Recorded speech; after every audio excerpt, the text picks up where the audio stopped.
Bien, bonjour et bienvenue à tous.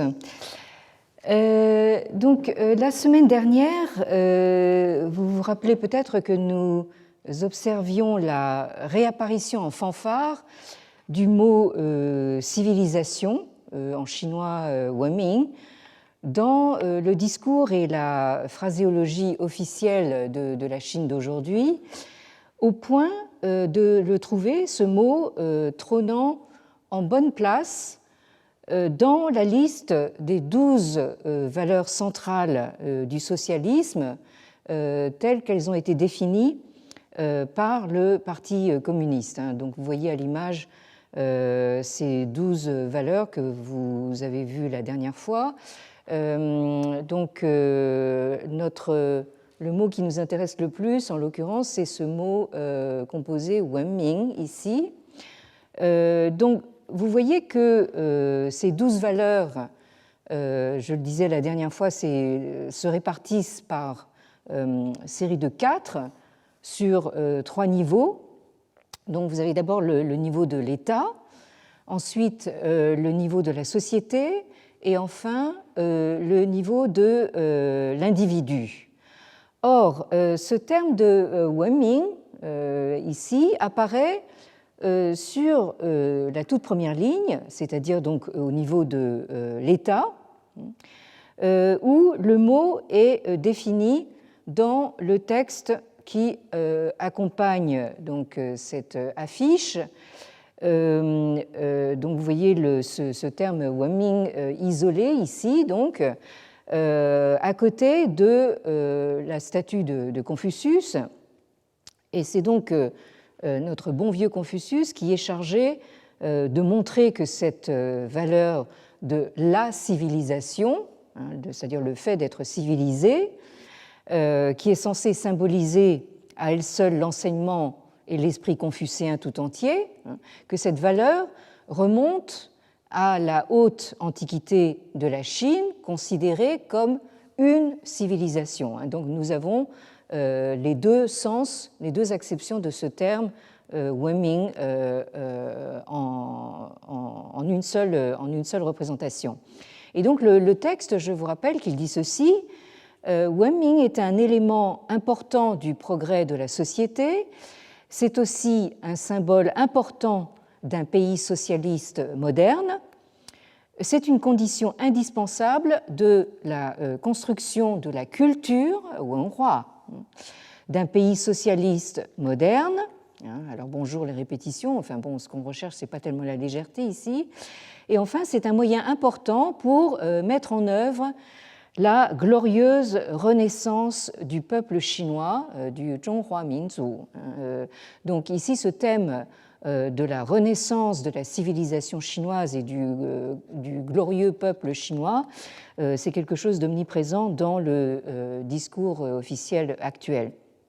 Mais l'illustration de Wenming pour les enfants, sous la forme de ce groupe de petits écoliers, ici, sur cette image que vous avez vue la dernière fois, cette illustration montre que cette valeur, qui est traduite ici par civility en anglais, pourrait figurer également dans la troisième série, c'est-à-dire au niveau de l'individu, puisqu'il s'agit là d'une norme de comportement individuel qui, de fait, se trouve rendue en anglais ici non pas par civilization, mais par donc civility. Et ceci se trouve confirmé par cette autre image de Wenming que vous avez ici. Vous retrouvez toujours ces deux mêmes caractères ici, qui est explicité juste en dessous par ces deux caractères qui se lisent Li Mao. Li Mao veut dire la politesse, ça veut dire se comporter de manière polie et policée dans ses rapports avec les autres. Là, je vous paraphrase un petit peu le texte, qui est de manière intéressante composé de formules régulières en 4 caractères. Là, vous le voyez même sans lire le chinois. Vous voyez que vous avez ces formules en 4 caractères. Ça se lit donc en vertical. Et vous avez ces formules régulières et qui sont en plus rimées pour manifestement faciliter la récitation et la mémorisation. Donc là, vous avez dans ces messages toujours une forme de pédagogie qui s'adresse aux adultes, mais c'est comme si, en fait, on s'adressait à des enfants. Et donc ce texte parle de Wenming en termes de conduite élégante, il parle de Wenya, et de conduite distinguée. Nous dirions de manière un peu familière se comporter de manière classe. Tafang, par exemple, en pratiquant cette vertu confucéenne que vous avez ici, le texte n'est pas très net, de li rang, c'est-à-dire donc se comporter selon les rites, et rang, ça veut dire céder la place en particulier. Et le texte spécifie même que ça consiste à s'abstenir de cracher. Pour tous ceux d'entre vous qui connaissent un petit peu la Chine, vous savez que c'est un espèce de fléau national qu'il a fallu s'efforcer d'éradiquer, par exemple à l'approche des Jeux olympiques de 2008 à Pékin.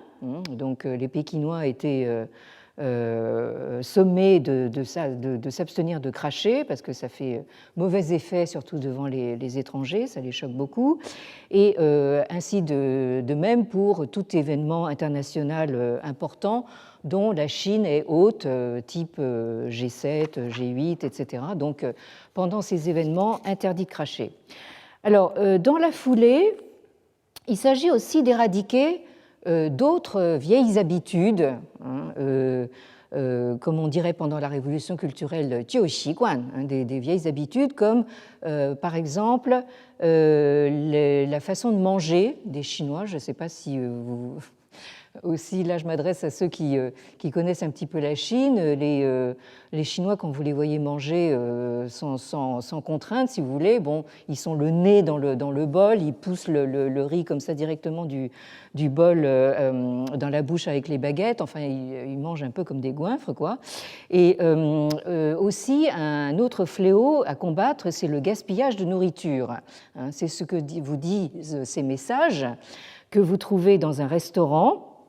Vous voyez que vous avez cette série d'affiches qui est placée à côté du menu, donc évidemment on ne peut pas éviter de les voir. Là, pour ceux d'entre vous aussi qui connaissent la Chine, vous avez ici la liste des plats, vous avez le mot fan ici, donc le riz, et les boissons, donc shui ici, donc vous avez un menu. Et alors à côté, vous avez cette affiche qui vous somme de Wenming Yongcan. Vous avez ça sur la première ligne, Wenming Yongcan, Jiejian Yangde, c'est-à-dire donc Yongcan, ça veut dire donc prenez votre repas, mangez de façon Wenming, c'est-à-dire de façon civilisée, donc polie, avec les bonnes manières. Et la deuxième ligne, là aussi, il y a des connotations confucéennes. Jiejian. Jiejian, ça veut dire donc manger avec, disons, frugalité, c'est-à-dire ne pas s'empiffrer, enfin bon, et surtout ne pas gaspiller. Et ainsi, on peut yangde, c'est-à-dire littéralement nourrir son te, sa vertu, c'est-à-dire que c'est une manière, manger de manière frugale comme ça, c'est une manière de se nourrir moralement en quelque sorte. Alors, cette on pourrait dire, règle anti-gaspi, si j'ose dire, en fait, est devenue une véritable loi, parce que là aussi, ceux qui connaissent un peu la Chine connaissent tous les doggy bags. À la fin d'un repas dans un restaurant, tous les restes des plats vont dans des boîtes en carton qu'on rapporte à la maison de manière à ne pas les gaspiller. Et sur donc l'affiche du milieu, vous retrouvez votre liste des 12 valeurs centrales du socialisme, ici disposées en 3 colonnes verticales. Alors, autre fléau national, alors là aussi pour ceux qui connaissent la Chine, l'hygiène des toilettes publiques. Alors, vous avez ici donc la photo d'un urinoir, et donc pour ces messieurs, vous avez ce message donc, qu'ils ne peuvent pas éviter de voir parce que forcément ils y font face, et qui dit ceci, donc « xiangqian yi xiaobu, wenming yi dabu ». Ça veut dire donc un petit pas en avant, c'est-à-dire rapprochez-vous de l'urinoir, c'est un grand pas pour la civilisation, pour la civilité. Alors, moi je trouve ça très très amusant parce que c'est en plus, à mon sens, un peu inspiré de la fameuse phrase de l'astronaute américain Neil Armstrong lorsqu'il a mis le pied sur la Lune, donc un petit pas pour un homme, un grand pas, littéralement un bond de géant pour l'humanité. That's one small step for a man, one giant leap for mankind. Ainsi donc, en Chine, on n'échappe pas aux messages politiques et ou moralisants de ce type. Et on voit que dans ce contexte, wenming, ce mot, couvre une gamme très large qui va de la valeur d'État à la vie quotidienne, je pourrais dire, la plus triviale. Et on pourrait même dire que la civilité vous poursuit jusque dans les toilettes. Donc là, vous êtes surveillé tout le temps. Donc comportez-vous de façon civilisée, même quand vous pensez qu'on ne vous regarde pas. Alors, pourquoi finalement cette insistance sur... j'efface cette image de latrine pour ne pas offenser justement votre sens de la civilisation. Donc, pourquoi cette insistance sur cette notion de civilisation au milieu de valeurs principalement politiques? Si vous vous rappelez un peu la liste, ça commençait par richesse et puissance, et ensuite ça continuait par démocratie, liberté, égalité, équité, légalité, etc. Donc, que vient faire wenming dans cette galère? Alors, nous en faisions la remarque la dernière fois, me semble-t-il. L'actuel leader suprême, et ça c'est juste tout le paradoxe, a lui-même souffert, ainsi que sa famille, des violences de la révolution culturelle, dont je vous rappelle ici à l'image le nom complet que vous avez sur les pancartes, Wu Chanjieji Wenhua Dageming Wan Sui. Donc Wan Sui, donc 10 000 ans, vive la grande révolution culturelle prolétarienne. Et vous voyez donc s'afficher donc le nom complet de cette révolution brandi par des soi-disant manifestants, donc, mais c'est une manifestation qui a l'air très bien organisée, sur la place Tiananmen, dont nous allons voir qu'elle a vu passer pas mal d'événements majeurs et d'événements parfois très violents. Alors, est-ce que finalement on pourrait se dire que M. Xi Jinping essaye de restaurer le passé de la Chine, ou du moins à en édicter sa version à lui, en substituant wenming, donc la civilisation, à wenhua, la culture, cette wenhua qui a été tellement marquée justement au sceau de la révolution culturelle dont il a tant souffert. Ça, c'est une hypothèse. Alors, la clé est peut-être justement dans une nouvelle éruption de violence qui a éclaté 20 ans après la fin de la révolution culturelle. Hein, donc vous voyez que les explosions de violence reviennent de manière assez fréquente quand même dans l'histoire contemporaine chinoise. Donc cette éruption de violence, évidemment, je fais allusion à la répression sanglante du mouvement pro-démocratique du printemps 1989. Alors, on oublie parfois que ce mouvement, dont tout le monde sait qu'il a été suivi par son écrasement par les chars envoyés sur la place Tiananmen à l'aube du 4 juin 1989, donc ce mouvement a coïncidé avec la visite du leader soviétique de l'époque, Mikhail Gorbatchev, à Pékin, et dont tout le monde sait aussi que cette visite a précédé de quelques mois seulement donc, la chute du mur de Berlin et de quelques années l'effondrement définitif de l'Union soviétique elle-même. Alors, du côté des manifestants, vous avez ces manifestants qui, une fois de plus, se retrouvent sur la place Tiananmen. Et parmi justement toutes les pancartes qu'ils brandissent, vous avez celle-ci qui dit 70 年了, c'est-à-dire déjà 70 ans.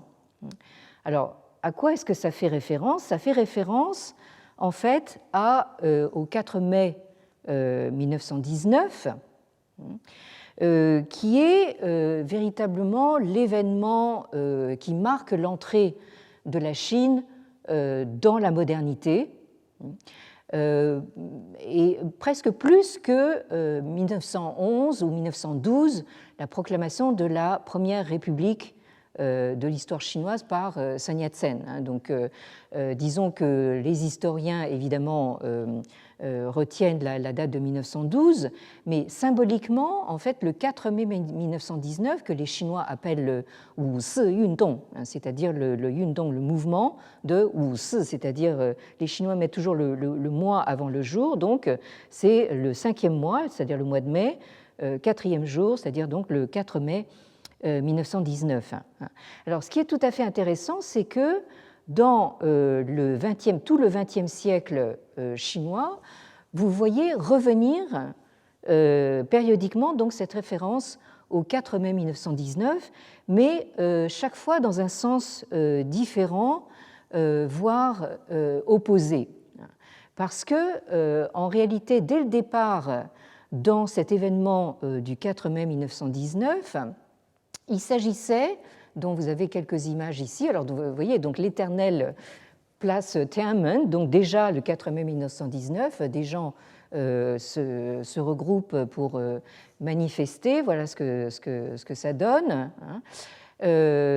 Donc ici, si la photo n'était pas aussi floue et en noir et blanc, on pourrait penser que ça pourrait aussi être, pourquoi pas, 89. Donc, et là, j'attirerai votre attention justement sur ce fétichisme du neuf qui est pas voulu. Enfin, je veux dire, ça, c'est pas les manifestants qui ont attendu 1919 ou 1989 pour manifester, mais vous avez, et 1949, évidemment, aussi, c'est l'instauration de la République populaire de Chine. Donc vous avez un espèce de fétichisme du neuf qui se trouve être un chiffre extrêmement faste dans la cosmologie chinoise, mais enfin ça c'est juste une parenthèse.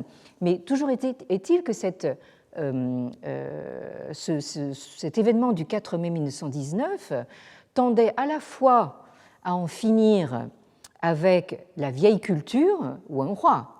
Et c'est dans cette perspective-là que l'un des slogans favoris du 4 mai 1919, c'était Da Dao Kongjia Dian, c'est-à-dire donc à bas Confucius et sa boutique, qu'on voit réapparaître, on l'a vu au cours de la Révolution culturelle. Donc il y a ce côté iconoclaste et en même temps cette volonté d'embrasser la nouvelle civilisation, Wenming, donc, comprise comme modernité occidentale. Donc là, toute la problématique du 4 mai 1919, et on aura l'occasion d'y revenir, est justement ce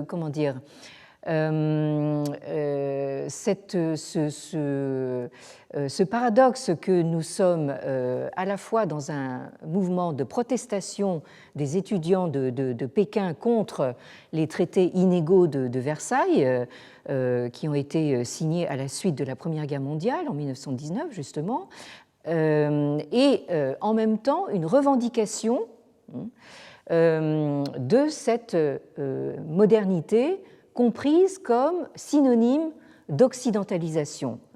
Et là, en fait, on pourrait dire que la Chine actuelle n'est toujours pas sortie justement de ce dilemme. Est-ce que modernisation veut dire nécessairement occidentalisation?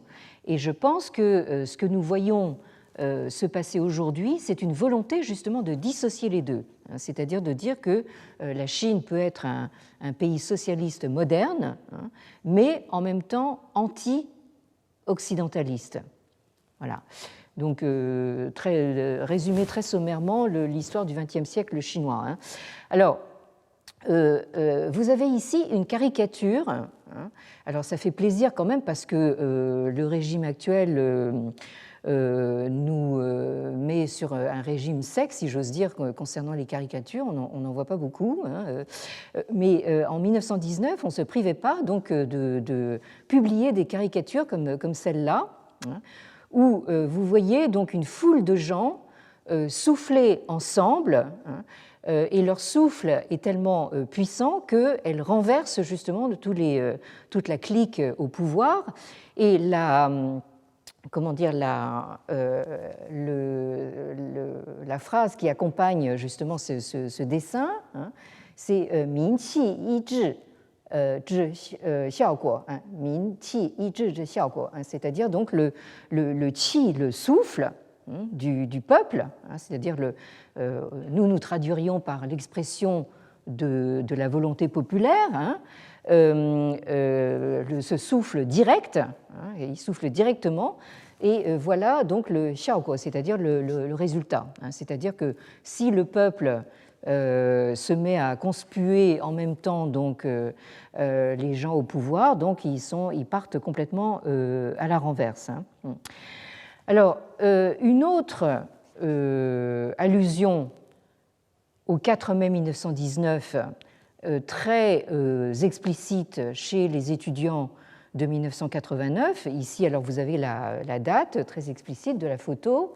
1989, 5e mois, donc le mois de mai, 4e jour, donc nous sommes le 4 mai 1989, donc la date anniversaire du 4 mai 1919, et vous avez donc cette banderole qui salue De Xiansheng Ning Hao, c'est-à-dire Ni Hao, là tout le monde sait que ça veut dire bonjour en chinois, donc bonjour, et la traduction en anglais vous dit Hello Mr. Democracy. Alors De Xiansheng, c'est comment dire, une sorte de symbole du mouvement du 4 mai 1919, avec Sai Xiansheng qui était la science. Vous aviez Monsieur Démocratie et Monsieur Science.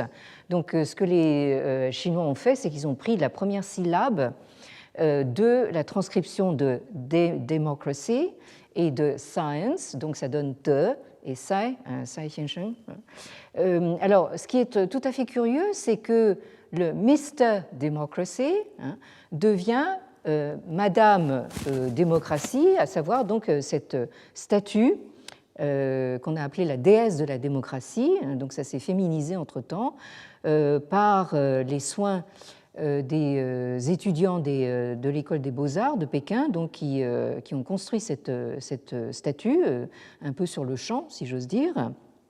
Et cette statue, évidemment, quand vous la regardez, c'est difficile de ne pas penser justement à la statue de la liberté américaine, avec ce même bras levé avec la torche, le symbole de la lumière ou des lumières. Donc cet espoir placé dans la démocratie et la liberté, là on peut difficilement être plus explicite, cet étudiant qui brandit donc une banderole où il est marqué en anglais Liberty, s'accompagne donc de la visite en coulisses de M. Gorbatchev et de son épouse, que les dirigeants chinois n'ont évidemment pas pu emmener, comme ils auraient dû le faire, sur la place Tiananmen parce qu'elle était légèrement occupée. Et donc là, ils ont dû se contenter justement d'une réception donc, à l'intérieur de Zhongnanhai. Donc, M.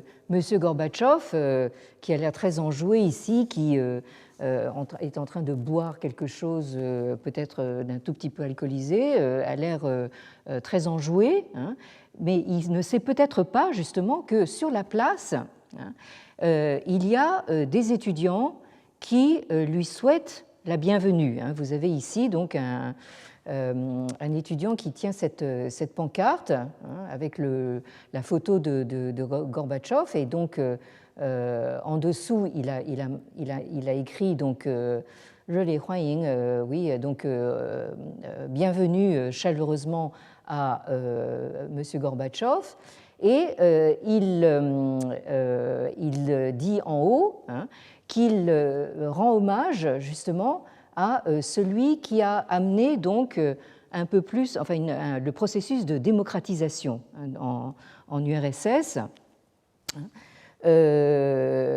Mais évidemment, donc tout ça, c'était avant, bien sûr, les événements ultérieurs. Mais ici, je pense que ce que saluent les libéraux chinois, c'est la volonté de Gorbatchev de procéder à une réforme de l'intérieur des structures de l'État et du parti. Donc, au fond, ça a été justement la grande discussion des manifestations de 89, c'est qu'au fond, ces étudiants n'étaient pas là pour renverser le système, donc il n'y avait pas véritablement de raison chez les dirigeants de prendre peur, mais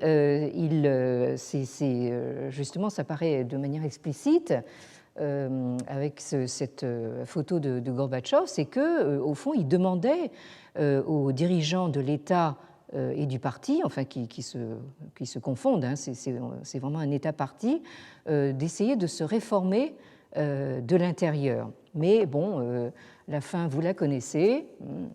Donc, dans la nuit du 4 juin, le pouvoir en place choisit d'envoyer les chars, donc écraser donc les étudiants qui restent sur la place.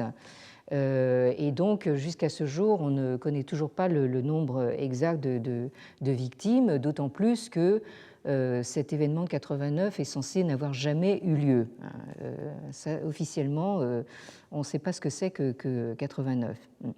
Alors, toujours est-il que quand même, pour les leaders chinois, depuis ce moment-là, 1989 est resté quand même comme un traumatisme marquant, mais peut-être davantage parce qu'il marque en quelque sorte le début de la fin du système soviétique, qui est devenu à ce moment-là le contre-exemple par excellence pour le système communiste chinois, donc plus pour ça que pour finalement l'écrasement du mouvement étudiant.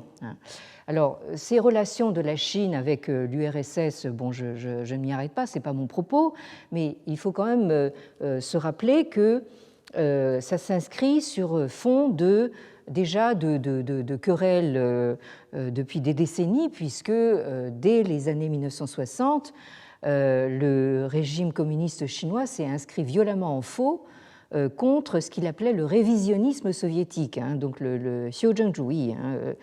Et donc là, avec la perestroïka de Gorbatchev, hein, perestroïka qui veut dire reconstruction ou restructuration précisément, hein, Gorbatchev, avec son échec, hein, Gorbatchev maintenant fait partie justement des perdants de l'histoire, hein, il fallait éviter à tout prix pour le régime chinois de glisser sur la même pente extrêmement glissante et dangereuse de libéralisation, puisque c'est un processus qui a fini par mener l'URSS à sa perte finale et irrémédiable. Donc là, je pense que les dirigeants chinois ont vraiment pris la leçon donc, de cet événement, mais évidemment, le prix à payer a été précisément d'envoyer l'armée et les chars écraser des manifestants pacifiques et massacrer donc la jeunesse, ce qui a causé bien sûr un traumatisme profond, durable et ineffaçable malgré tous les efforts déployés pour le faire tomber dans les oubliettes de l'histoire. Alors, vous avez cet intellectuel russe, Andrei Grachev. Alors oui, ici, autre caricature, enfin, pour s'amuser un peu, donc on efface l'image des chars et des manifestants de 89 en collant du papier peint, hein, avec une Plastiamen qui est redevenue toute propre, où il n'y a plus personne. Alors, Andrei Grachev donc, a écrit ce livre dont vous avez la couverture à l'image. Alors, ce Grachev était un proche de Gorbatchev en son temps. Et dans ce livre, il reprend peut-être ce qui passait pour être une de ces fameuses blagues soviétiques, selon laquelle l'avenir, l'avenir c'est très facile à prévoir, hein, mais ce qui est difficile à prévoir, c'est le passé. Et donc Grachev a publié ce livre dont le titre est « Le passé de la Russie est imprévisible », qui est paru aux éditions Alma en 2014. Et à l'opposé, on pourrait dire que le régime chinois actuel fait tout, au contraire, pour que le passé de la Chine soit, au contraire, non seulement prévisible, mais prévu, programmé de bout en bout et dans ses moindres détails, et en quelque sorte figé comme dans un musée de cire, dans un récit déterminé donc par l'État parti. Alors, maintenant, la question, c'est de se demander comment il se fait que non seulement le régime chinois n'ait pas été emporté dans la tourmente de juin 89 et surtout emporté par ses conséquences, mais que bien au contraire, il n'ait essuyé aucune contestation d'ampleur par la suite, hein, et que la population dans son ensemble ait continué à le garder au pouvoir, au fond, voire à le soutenir avec un certain enthousiasme dans une idéologie nationaliste grandissante. Ça, c'est quand même, ça demande une petite explication, hein, je pense. Alors, en effet, on remarque qu'au lendemain de 1989, du massacre, c'est-à-dire à partir des années 1990, la propagande officielle remet à l'honneur, en la martelant sur tous les tons et sous toutes les formes, la thématique des 100 ans d'humiliation que la Chine aurait subi, enfin a subi certes, mais enfin bon, disons que tout d'un coup on voit se réveiller cette thématique dans les années 90, des 100 ans d'humiliation, que la Chine a subi aux mains des puissances impérialistes et coloniales occidentales. Alors je m'empresse de préciser que ça comprend le Japon, et même on va voir que ça commence par le Japon, même aux yeux des Chinois.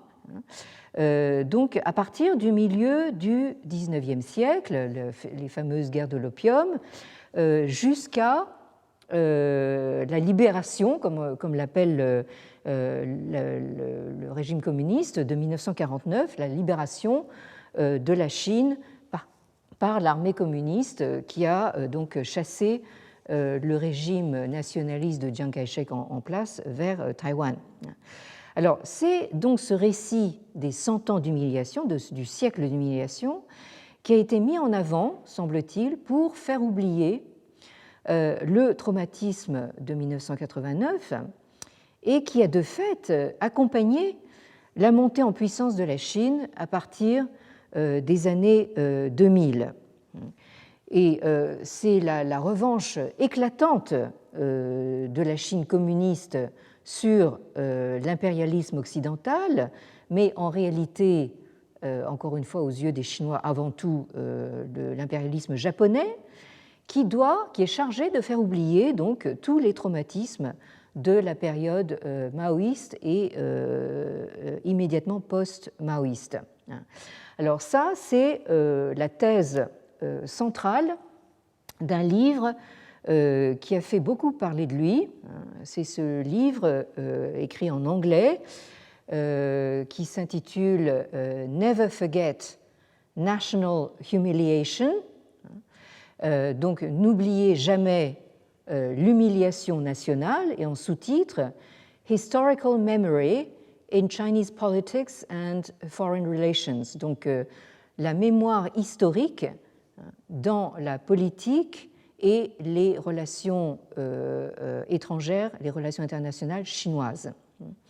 Et ce livre est dû donc à un universitaire chinois, mais qui, comme beaucoup de ses collègues, a fait carrière aux États-Unis, qui s'appelle Wang Zheng. Vous l'avez ici en photo, Monsieur Wang Zheng, donc tout à fait occidentalisé, on pourrait dire. Actuellement professeur à l'école de diplomatie et de relations internationales de l'université Seton Hall dans le New Jersey, aux États-Unis. Et alors, donc, dans ce livre, Monsieur Wang Zheng, donc, qui, comme vous le remarquez sur la couverture du livre, est appelé aux États-Unis Zheng Wang, mais enfin bon, ça, j'ai déjà remarqué cette manie américaine d'occidentaliser les noms chinois, hein, donc d'inverser donc le nom de famille avec le nom personnel. Donc Wang Zheng commence par la constatation que quiconque pense à la Chine, disons, des dernières décennies, a tendance à voir mentalement cette image qui a fait le tour du monde, qu'on appelle en anglais ou plutôt en américain de Tank Man, donc cet homme seul avec un sac en plastique au bout de la main, enfin deux sacs en plastique au bout des bras, qui est tout seul face à une armada de chars. Nous sommes au lendemain du massacre, le 5 juin donc 1989, et tout d'un coup on voit cet individu donc faire face tout seul, sans armes évidemment, en bras de chemise et ses sacs en plastique, il revient de faire ses courses, tout seul face à une rangée de chars, tous donc armés. Alors, donc, M. Wang Zheng part justement de cette constatation que, évidemment, en Occident, quand on pense à la Chine, on pense immédiatement donc à cette image qui traduit au fond une relation extrêmement conflictuelle entre le peuple chinois et son régime communiste. Et de fait, beaucoup d'analystes, d'observateurs, au lendemain du mouvement pro-démocratique de 89, avaient donc prophétisé avaient donc dit jusqu'à plus soif que le gouvernement chinois était illégitime, qu'il avait perdu sa légitimité, et que donc le peuple n'avait qu'une hâte, c'était de le renverser, de s'en débarrasser. Mais donc, continue M. Wang Zheng, donc, il constate que dans les décennies qui ont suivi, c'est pratiquement le contraire qui s'est passé. Si vous passez par justement les tremblements de terre des années 2008-2010, où les dirigeants se sont précipités sur place devant les caméras naturellement pour montrer leur compassion vis-à-vis du peuple. Si vous considérez donc ce que la Chine a regardé comme des réussites intégrales, les Jeux olympiques de Pékin de 2008, l'exposition universelle de Shanghai de 2010. Donc c'est vraiment un petit peu l'image opposée que vous avez. Et à tel point que, constate M. Wang Zheng, le régime actuel en place à Pékin a le soutien d'un peuple qui est au contraire extrêmement patriotique et que, dit-il, beaucoup de gouvernements en fait lui envieraient. Enfin, je ne suis pas tout à fait sûre de ça, mais enfin, c'est pourquoi pas. Alors pourquoi, se demande M. Wang Zheng, donc cette jeune génération chinoise, parmi laquelle vous trouvez justement un très très grand nombre qui, enfin, disons, vous avez toute une élite qui a été envoyée dans les universités américaines ou européennes, dont évidemment M. Wang Zheng lui-même fait partie. Comment se fait-il donc que cette génération soit aussi patriotique et nationaliste? Alors, certes, évidemment, ces jeunes gens chinois d'aujourd'hui ne sont plus, bien sûr, ils n'ont plus rien à voir avec la génération de leurs parents ou de leurs grands-parents, qui éventuellement ont fait partie des mouvements des Gardes rouges pendant la Révolution culturelle, et ils ne sont pas non plus, en fait, ils ne s'identifient pas du tout non plus à la génération, disons, disons pro-démocratique de Tiananmen. Donc là, en Chine, le raisonnement de génération est extrêmement important.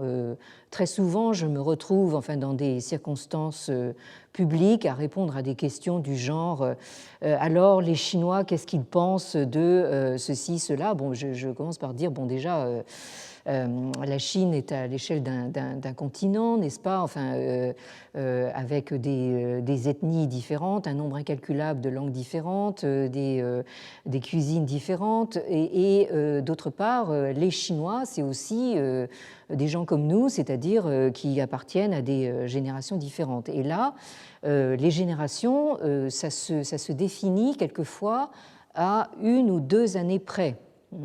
Je vois par exemple, je vous ai cité l'exemple parce que je parle d'expérience, citer l'exemple de la famille de mon mari, défunt, dont le frère aîné, qui avait juste 2 ans de plus que lui, a été envoyé donc à la campagne, comme on disait à l'époque, donc dans la province, l'une des provinces les plus déshéritées de Chine, qui se trouve être ma province ancestrale, donc je sais de quoi je parle, le Jiangxi, et qui en est pratiquement mort, alors que mon mari, lui, en fait, a été relativement épargné, dans la mesure où lui, on l'a envoyé simplement à l'usine. Il n'a pas pu faire d'études, mais on l'a envoyé à l'usine pour travailler, mais toujours est-il qu'il est resté quand même sur son lieu de naissance, à savoir Shanghai. Donc, vous voyez que là, en fait, les générations et les expériences peuvent varier de manière absolument radicale en Chine, quelquefois même à juste quelques années près. Alors, maintenant, en revenant justement à ce livre de monsieur Wang Zheng, il se demande justement quelles peuvent être les racines, les sources de ce néo-nationalisme, hein, et au fond, comment est-ce qu'on peut expliquer, hein, ce qui s'est passé pendant cette génération, hein, 20-30 années, depuis 89. Avec cette situation extrêmement paradoxale, justement, enfin, d'une jeunesse qui maintenant est égaillée dans le monde entier. Hein, et je peux vous dire là aussi d'expérience, en m'étant adressé à pas mal d'étudiants chinois qui viennent en France, et là aussi on me demande très souvent à la figure enfarinée, mais du coup, ils doivent avoir l'esprit beaucoup plus ouvert. Non, pas du tout, c'est le contraire. C'est le contraire. Vous avez des jeunes étudiants chinois qui viennent en France se former à diverses disciplines, bon, mais qui sont capables, justement, enfin, je pense que si j'en avais devant moi, il y en aurait sûrement un qui me dirait que c'est scandaleux ce que je raconte. Bon. Et que je suis évidemment comment dire, je fais partie de ces anti-patriotes, anti-chinois. Bon, évidemment, il faudrait qu'il m'explique pourquoi j'ai choisi d'épouser un mari chinois, enfin, pourquoi j'ai choisi d'enseigner de la civilisation chinoise, n'est-ce pas? Voilà, mais je suis, pour beaucoup, anti-chinoise. Bien. Alors, monsieur Wang Zheng pense avoir une clé déterminante pour expliquer ce paradoxe. C'est justement cette référence à ce qu'il appelle la mémoire historique. Et il dit que chaque fois qu'il est amené à exposer ses travaux de recherche, il commence toujours par montrer quelques photos, dont celle-ci, qui figure donc sur la couverture de son livre. Alors là aussi, vous voyez donc un groupe d'écoliers chinois. Hein, ils ont tous le foulard rouge donc du pionnier, du jeune pionnier communiste, et ils font le salut, donc le salut communiste, poing levé en l'air. Hein, et vous voyez qu'ils sont tous à l'unisson, hein, vous avez toutes les bouches ouvertes en même temps, hein, et vous voyez aussi qu'ils crient très fort. Et qu'est-ce qu'ils crient? Comment dire, la phrase qui est inscrite au tableau noir derrière eux, Wu Wang Guo Chi, Qiang Wo Guo Fang. Alors, donc vous avez de nouveau ces formules à 4 caractères, hein, dont les Chinois sont extrêmement friands. Hein. Vous connaissez tous justement ces fameux chengyu, hein, c'est-à-dire donc ces expressions toutes faites à 4 caractères. Et donc, quand vous voulez inventer, par exemple, un slogan, quelque chose qui vous reste bien en mémoire, en général, c'est 4 caractères. Bon, alors, donc, Wu Wang Guo Chi, donc, n'oubliez pas le chi, la honte, guo, du pays, la honte nationale, donc c'est le titre du livre de monsieur Wang Zheng. Et la deuxième formule à 4 caractères, Qiang Wo Guo Fang, donc c'est la conséquence logique. Hein, renforçons donc la défense de notre pays, la défense nationale.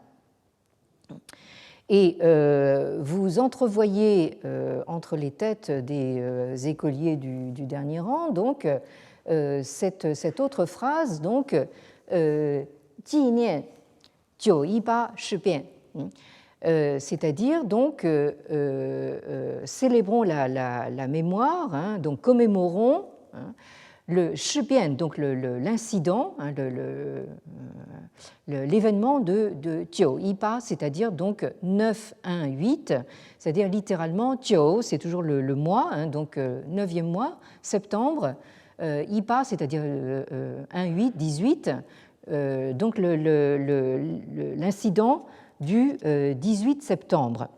Alors nous allons voir à quoi ça fait référence, mais toujours est-il que parmi les images que montre Monsieur Wang Zheng, donc en commençant ses exposés. Il y a aussi cette photo d'une petite fille de 9 ans qui, d'une main, tient une bouteille d'encre. Enfin, je pense que c'est une bouteille de soda, enfin, dans laquelle qu'elle a recyclé en bouteille d'encre, et qui calligraphie. Alors évidemment, la calligraphie n'est pas très très au point, mais enfin bon, où on reconnaît encore une fois ces 4 caractères, donc Wang Coach. Donc n'oublions pas la honte nationale, et elle peint ça sur donc le capot de la voiture de son père, j'imagine avec l'autorisation du papa en question, et c'est censé se passer dans une manifestation anti-japonaise qui a eu lieu donc en 2005. Donc là, nous allons voir que justement, les Chinois ont une dent particulière contre les Japonais. On va voir pourquoi. Et disons que le Japon sert un petit peu, comment dire, de joker. Chaque fois que les choses se tendent un petit peu, c'est le Japon qui s'en prend plein la figure, si j'ose dire. Et c'est là qu'on ressort justement ce genre de slogan nationaliste. Alors là aussi, vous avez toutes les formes possibles et imaginables, un petit peu comme je vous ai montré les 12 valeurs centrales du socialisme, donc ça se présente sous toutes sortes de formes. Ici, vous avez donc une banderole officielle qui reproduit encore une fois ce slogan, donc de ne pas oublier de se remémorer l'histoire. Alors, là aussi, ça vaut son pesant de cacahuètes. Enfin, je veux dire, quelle histoire, c'est précisément notre question à nous. Et de nouveau, cette formule, donc, n'oublions pas la honte nationale. Et là, vous avez donc des écoliers qui sont un petit peu plus âgés et qui inscrivent chacun leur nom sur cette banderole. Là aussi, donc même scène, donc qui se reproduit. Donc, vous voyez, ils viennent tous par rangées successives inscrire leur nom sur cette banderole qui porte toujours le même slogan, donc à grand renfort de drapeau rouge, de foulard rouge. Ça concerne aussi les plus grands.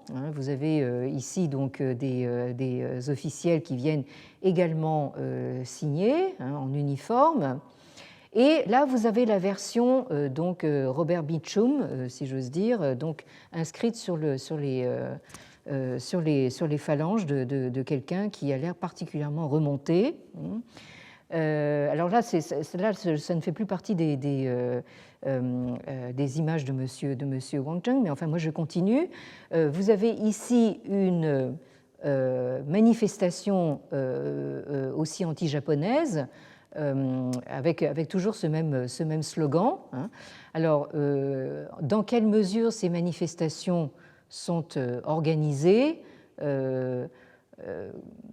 Disons que connaissant ce dont est capable une foule chinoise, là je trouve qu'ils sont plutôt bien rangés et bien disciplinés. Mais enfin bon, c'est peut-être une impression personnelle. Là aussi, vous avez ce même genre de manifestation. Ici, vous trouvez ça sur la couverture d'un ouvrage collectif. Je vous montre un petit peu toutes les formes que ça peut prendre.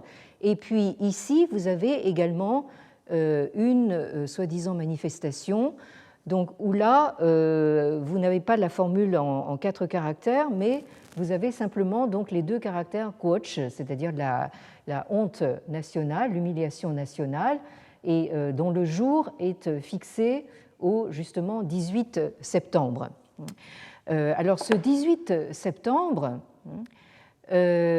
ça fait référence au 18 septembre 1931, qui est resté dans l'histoire sous le nom d'incident de Mukden. Mukden, c'est en Mandchourie, donc au nord-est de la Chine. Et vous voyez ici une photo d'époque qui montre les troupes japonaises donc fanfare en tête, hein, donc entrée dans Qiqihar, qui est une ville de Mandchourie. Et c'est ce qu'on a appelé donc l'incident de Mukden du 18 septembre 1931, où les Japonais, bon, utilisant une stratégie mais classique, enfin de toutes les armées d'occupation, donc a prétexté en fait un incident pour évidemment commencer à mettre le pied en fait dans certaines villes de Mandchourie, et ça a été le départ donc de l'occupation japonaise de la Mandchourie. Qui est devenu donc l'État fantoche du Manchukuo, donc à partir de 1931. Donc ça, on peut dire que pour les Chinois, c'est véritablement le point de départ pour eux, hein, du deuxième conflit mondial. Donc ça, c'est quelque chose que nous, du côté occidental, nous avons tendance à oublier. Pour nous, Européens, donc la Deuxième Guerre mondiale a commencé en 1939, mais pour les Chinois, ça a commencé beaucoup plus tôt, presque 10 ans avant, avec justement ce début de l'occupation japonaise en Mandchourie. Et là, vous voyez que les Japonais, ils ne sont pas allés de main morte, ils ont vraiment taillé une belle croupière donc, au territoire chinois.